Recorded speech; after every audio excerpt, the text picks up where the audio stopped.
teman-teman, masih ingat dengan saya kan? Ya, benar sekali, nama saya Kakak. Saya temannya Caca. Nah, sekarang saya akan menjelaskan perubahan akibat suhu.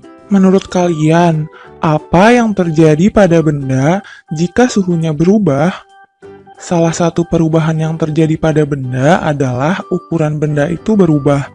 Jika suhu benda naik, secara umum ukuran benda akan bertambah. Nah, peristiwa ini kita sebut dengan pemuaian.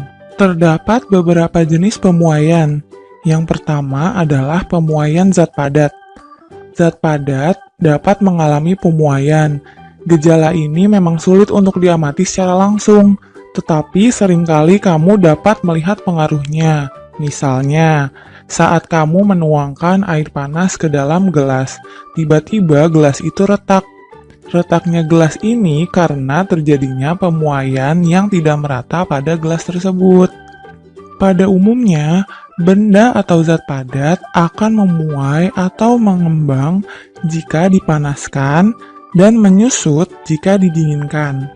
Pemuaian dan penyusutan itu terjadi pada semua bagian benda, yaitu panjang, lebar, dan tebal benda tersebut.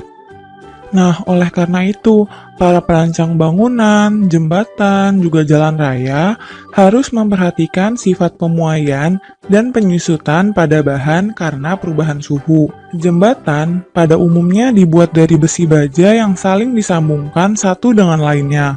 Untuk itu, agar sambungan besi baja tidak melengkung karena memuai akibat terik matahari atau menyusut di malam hari, sambungan-sambungan besi baja tidak boleh dipasang saling rapat satu dengan lainnya. Harus ada rongga yang cukup di antara sambungan-sambungan tersebut.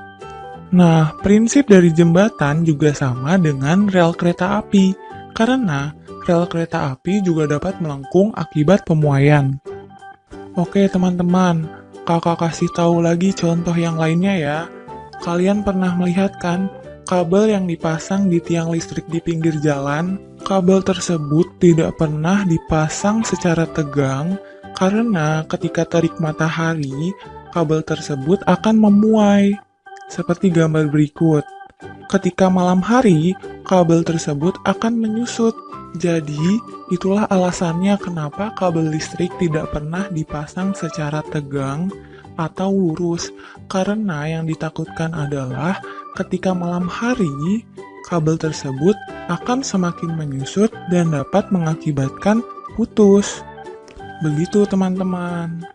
Jadi teman-teman, ternyata untuk setiap logam pun berbeda-beda pertambahan panjangnya ketika memuai.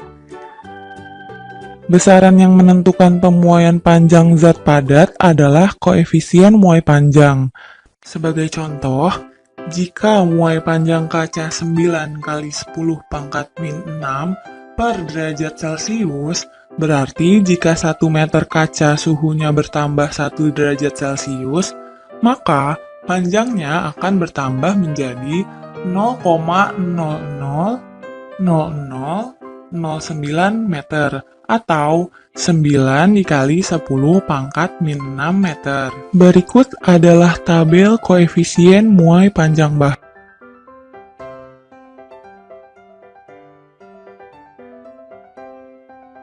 Berikut adalah rumus untuk mencari koefisien muai panjang dan panjang benda setelah pemuaian.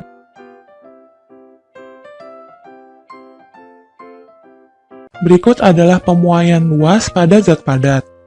Jika suatu benda berbentuk lempengan dipanaskan, pemuaian terjadi pada kedua arah sisinya. Pemuaian semacam ini disebut pemuaian luas. Pemuaian luas memiliki koefisien muai sebesar 2 kali koefisien muai panjang. Berikut adalah rumus yang digunakan pada pemuaian luas zat padat. Yang terakhir adalah pemuaian volume zat padat. Benda-benda yang berdimensi 3, yaitu memiliki panjang, lebar, dan tinggi, akan mengalami muai ruang jika dipanaskan. Pemuaian ruang memiliki koefisien muai 3 kali koefisien muai panjang. Nah, berikut adalah rumus yang digunakan untuk mencari pemuaian pada volume zat padat. Nah, kita sudah membahas pemuaian pada zat padat. Ternyata bukan hanya zat padat saja yang mengalami pemuaian, melainkan zat cair dan zat gas pun juga mengalami pemuaian. Bahkan, pemuaian zat cair relatif lebih mudah atau lebih cepat teramati dibandingkan dengan pemuaian zat padat. Gas juga memuai jika dipanaskan. Sifat pemuaian gas harus diperhatikan dalam kehidupan sehari-hari. Misalnya, ketika memompa ban sepeda, jangan terlalu keras. Seharusnya sesuai dengan ukuran, karena gas-gas yang terdapat pada ban sepeda juga dapat memuai ketika panas dan dingin. Oke teman-teman, karena materi pada perubahan akibat suhu sudah selesai, sekarang mari kita uji kemampuan kalian. Kerjakan soal-soal berikut ya, kemudian kumpulkan pada gurumu.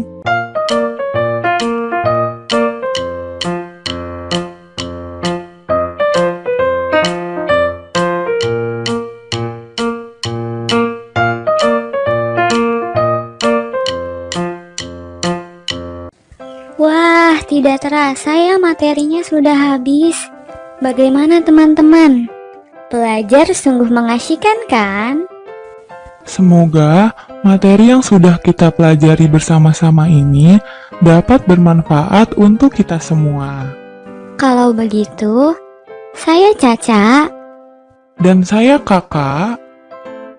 Kita berdua mohon pamit dulu ya. Sampai bertemu di lain waktu.